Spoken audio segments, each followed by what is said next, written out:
Shalom, Kelvin, Deus te abençoe, meu querido. Eu estou vendo seu comentário aqui, e o sábado, né? Então, primeira coisa, sábado.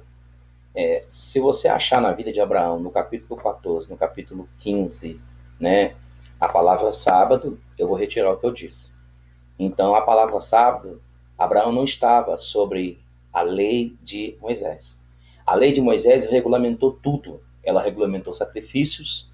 Então, quando o Abraão sacrificou, ele não estava debaixo de regulamento de sacrifício, e nem estava debaixo do regulamento de dízimo, e nem estava debaixo do regulamento de sábado. A lei regulamentou tudo. Então, você não vai achar a palavra sábado para ele guardar sábado. Não tem essa palavra aí na vida dele, né? Pelo menos até aí. Então, até onde eu conheço a história dele, Abraão, o Senhor não disse para ele guardar sábado. Então, tudo bem. E os sacrifícios, né? Os motivos que Levi tinha para sacrificar não eram os mesmos que Abraão teve. Então, você não pode falar que é a mesma coisa. Então, essa é a lei do holocausto.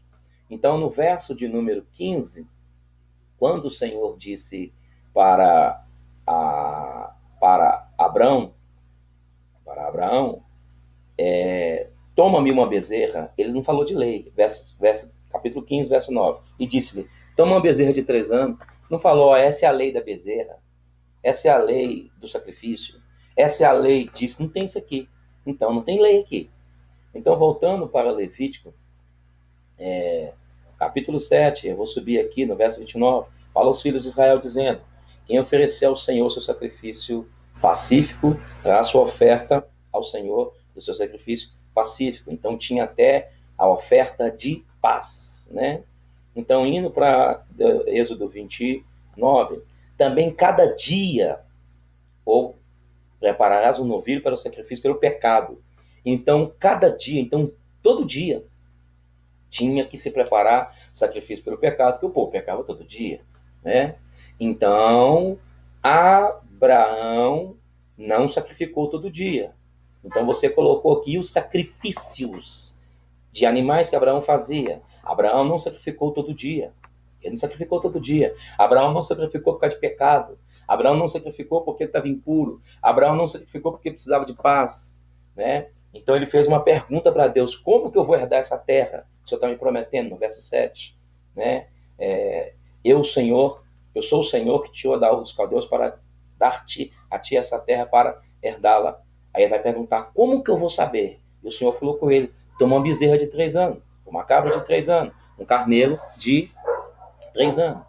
Então, a bezerra, né, que vai gerar o boi, e o boi é usado no arado, então é a autoridade no campo, na hora de arar a terra, força no campo, autoridade no campo, né? Os 3 anos sempre vai nos levar para o ministério de Jesus, que foi de 3 anos e meio.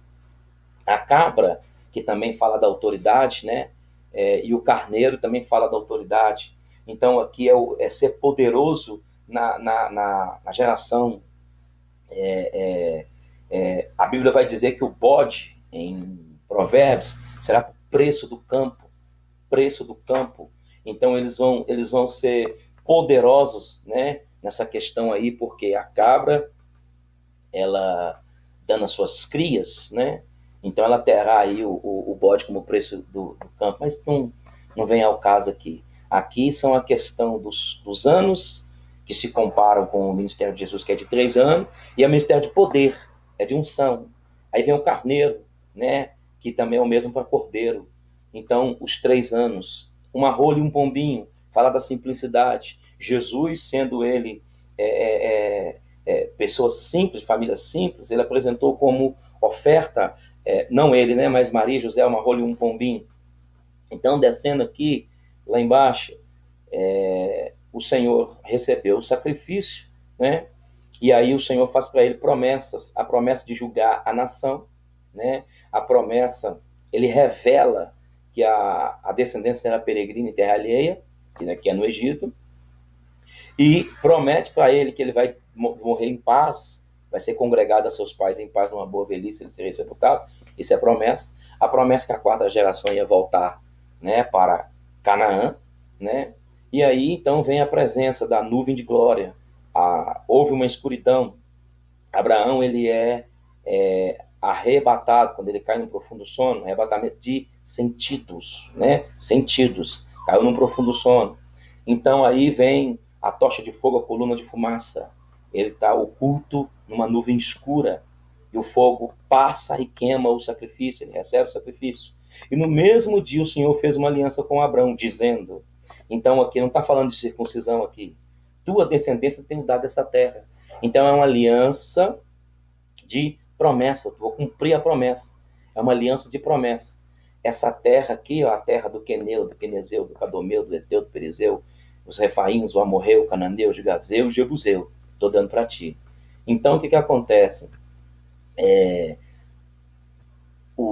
Você está falando no capítulo 22, parece que é o 22, quando Isaac será apresentado lá no Moriá, não conta como segundo sacrifício, porque o Senhor não recebeu o Isaac como sacrifício. E não conta como sacrifício porque aqui essa cabra, essa bezerra e esse carneiro e o rolinho pombinho que está levando, é Abraão que está levando. Mas lá no Moriá, ele não leva nada. Quem leva é Deus. Então não conta. O sacrifício quem traz é Deus, o Senhor que oferece o cordeiro. Então Jesus vai dizer isso. Abraão, vosso pai, exultou por ver o meu dia. Aquele dia no Moriá não era o dia de Isaac, não era o dia de Abraão, era o dia de Jesus. Então ele viu o cordeiro e se alegrou, né? Então o cordeiro foi o substituto de Isaac. Então Isaac representa o filho que o pai, né, oferece para ser sacrificado. Ele representa Jesus, né? Então Jesus vem e troca de lugar com Isaac. Então ele morre no lugar de Isaac, para que Isaac tenha vida. Então Jesus morreu na cruz do Calvário para que eu tivesse vida, para que nós tivéssemos vida. E você também está questionando acerca do dízimo. E aqui embaixo, no capítulo 28 de Gênesis, no verso 22, depois de um encontro com Deus em sonho, né? A palavra dízimo surge na vida de Jacó depois de um encontro com Deus em sonhos. E a palavra dízimo surge na vida de Abraão depois de um encontro com Melquisedeque. Foram encontros sobrenaturais. E depois do encontro sobrenatural, a palavra dízimo brota de comunhão e não de obrigação. E aqui então ele fala de tudo quanto me deres. A palavra tudo significa totalidade das coisas. Não importa que coisa, é a totalidade das coisas, né? Então eu não sei qual é o problema de vocês com a palavra tudo, né? Não importa, tudo é tudo. Então a palavra bens que Abraão ele traz, essa palavra bens, né? Eu já quero agradecer que Deus abençoe sua vida. A palavra bens aparece lá quando aparece lá na igreja primitiva, que eles traziam os bens, né? A palavra bens aparece lá em Lucas capítulo 8, as mulheres que serviam Jesus com os seus bens, né? E a palavra bens vai aparecer em Gálatas, quando Paulo vai falar, que ele vai falar em Gálatas. E outra coisa, tem um outro detalhe em Gálatas, que Mateus capítulo 1, verso 1, né, diz que Jesus é filho de Abraão. E aqui, Gálatas 3, verso de número 8, que meu tempo já acabou, vai dizer, ora, tendo a escritura previsto que Deus havia de justificar pela fé os gentios, anunciou primeiro o evangelho a Abraão, dizendo, todas as nações serão benditas em ti. Isso começou em Gênesis 12. Então Abraão ouviu o evangelho. Abraão ouviu o evangelho. Abraão não estava debaixo de lei. Ele ouviu o evangelho, ele estava no evangelho. Então ele sacrifica uma só vez porque Jesus é filho de Abraão. Jesus também sacrifica uma só vez. Ele apresenta-se como sacrifício uma só vez por todas. Abraão sacrifica uma vez. E quando ele chega lá em cima, quem está trazendo o sacrifício é Deus. Ele oferece o cordeiro, que é Jesus, para substituir Isaac. Então qual é o problema de vocês com Abraão? Aí, no capítulo 15, é a aliança de promessa. No capítulo 17, é a aliança de circuncisão. Capítulo 17, meu tempo já estourou, é a aliança de circuncisão. Aí ele fala, verso 7, estabelecerei a minha aliança. Estabelecer, verbo estabelecer, pôr em vigor, está no futuro. Embora ele já vai circuncidar Ismael e os seus servos da sua casa, mas